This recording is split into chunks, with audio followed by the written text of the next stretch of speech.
আমাদের কাছ থেকে আজকে শুনছি, কালকে বিকালে দিয়ে কিছু শুনেছিলাম।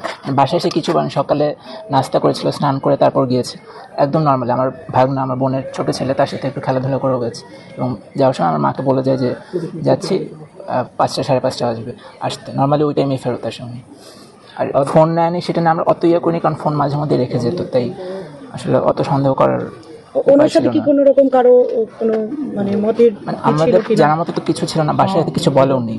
এর আগে 4 দিন বাসাতেই ছিল ছুটিতে, তো আমরা ভেবেছি নর্মাল ছুটি। বিভুরঞ্জন সরকার কালকে সকালে 10টার দিকে তার সিদ্ধেশ্বরীর বাসা থেকে বের হয়েছিল, বলেছিল যে অফিসে যাবে। সেই অনুযায়ী সে বের হয়। তারপরে আমার বৌদি তাকে ফোন দেয়, ফোন নম্বর বন্ধ পায়। তারপরে অফিসে ফোন দেয়, অফিসে জানতে পারে যে সে যায়নি। তারপর থেকেই আমরা উদ্বিগ্ন ছিলাম।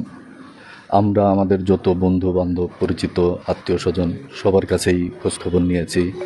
ঢাকায় সম্ভাব্য যেসব জায়গায় যেতে পারে সব জায়গায় খোঁজ করেছি। চরম উৎকণ্ঠা এবং উদ্বেগের মধ্য দিয়ে গতকাল রাত গেছে। আমরা রাত 10টার সময় রমনা থানায় একটি সাধারণ ডায়েরি করেছি মিসিং হিসাবে। আজকে আমরা নানাভাবে চেষ্টা করেছি যে কোথাও তার সন্ধান পাওয়া যায় কিনা। এখানে একটা কথা বলা দরকার যে সে তার মোবাইল ফোনটা বাসাতেই রেখে গিয়েছিল এবং বন্ধ করা, অর্থাৎ একেবারেই খালি হাতে ওই অর্থে ছিল। তো আমরা বিকেল 4টার দিকে রমনা থানার ওসির মাধ্যমে খবর পাই যে মুন্সিগঞ্জের গজারিয়ায় একজনের মৃতদেহ পাওয়া গেছে।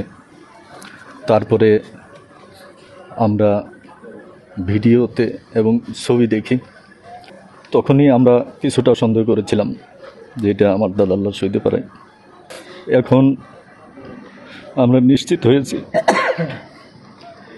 এমন ঘটনা কিভাবে ঘটলো, এটা আত্মহত্যা না খুন না পরিকল্পিত কোনো কিছু আমরা জানি না। আমি শুধু এইটাই বলবো যে এমন পরিণতি যেন আর কারো না হয়। আপনাদের ধন্যবাদ। আমার দাদার 2 সন্তান, ও হলো ছেলে আর বড়টা মেয়ে। তো ওই আমার ভাস্তির হলো একটা ছেলে আছে।